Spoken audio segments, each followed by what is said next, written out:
Madame la présidente, madame la ministre, madame la rapporteure, mes chers collègues, la France est un pays ouvert et solidaire, doté d'un modèle social parmi les plus généreux au monde. Elle consacre près d'un tiers de son PIB aux prestations sociales, un niveau exceptionnel à l'échelle internationale. Ce modèle social est un pilier de notre République, garantissant un filet de sécurité à ceux qui en ont besoin. Mais pour en assurer la pérennité, nous devons aussi veiller à son équilibre et à son équité. C'est dans cet esprit que cette proposition de loi vise à instaurer une condition de résidence de 2 ans pour l'accès à certaines prestations sociales, sauf en cas d'exercice d'une activité professionnelle. Cette mesure est raisonnable et proportionnée, bien loin des 9 ans exigés au Danemark ou des 5 ans adoptés par le Sénat dans le cadre du projet de loi Immigration en 2023.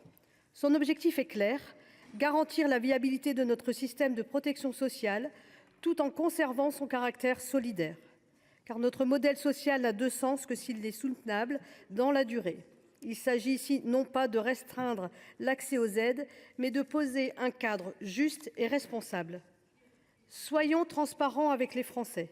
Ce texte conditionne le versement de certaines prestations sociales, notamment l'allocation personnalisée d'autonomie, les aides au logement et la plupart des prestations familiales, à une durée de résidence en France de 2 ans. Actuellement, ces aides sont accessibles aux étrangers en situation régulière sous réserve d'une résidence stable de 9 mois. D'autres prestations comme le RSA et l'allocation de solidarité aux personnes âgées ne sont pas concernées car elles répondent déjà à des critères plus stricts. 5 ans de résidence pour le RSA, 10 ans pour le minimum vieillesse. Cette évolution permet d'harmoniser notre système d'aide tout en assurant une meilleure adéquation avec la réalité des ressources publiques disponibles. Un des débats soulevés en commission des affaires sociales porte sur l'impact concret de cette mesure. Combien de personnes seront concernées ? À ce stade, les données précises manquent et nous le déplorons. Toutefois, au-delà des chiffres immédiats, cette réforme s'inscrit dans une réflexion plus large sur l'efficacité et la pérennité de nos politiques sociales.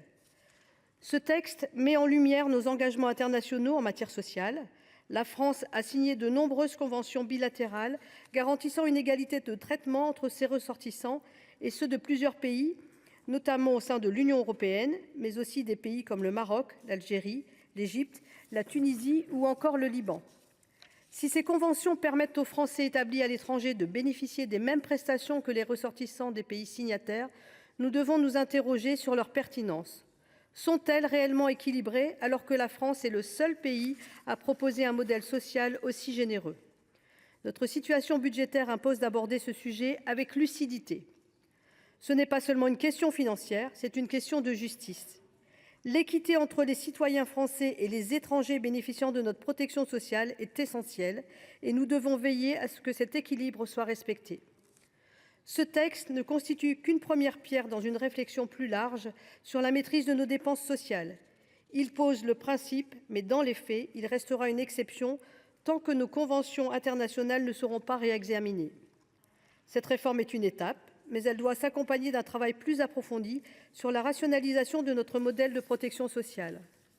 Enfin, soyons clairs, cette mesure ne répond pas à la problématique de l'immigration illégale. La situation à Mayotte illustre bien l'ampleur des défis à relever, mais ce problème dépasse largement ce territoire et concerne l'ensemble du pays. Il nous faut une réponse globale, articulant politique migratoire, contrôle des frontières et gestion rigoureuse de nos finances publiques. Nous ne devons pas craindre un débat honnête sur ces sujets. Plus que jamais, la France doit reprendre le contrôle de ses frontières, de ses finances publiques et de ses choix stratégiques. Elle doit retrouver sa pleine souveraineté et c'est là l'un des défis de notre époque. Cette proposition de loi est un premier pas dans la bonne direction. Elle affirme une volonté de responsabilité et de justice sociale. C'est dans cet esprit que notre groupe votera en faveur de cette proposition de loi. Je vous remercie.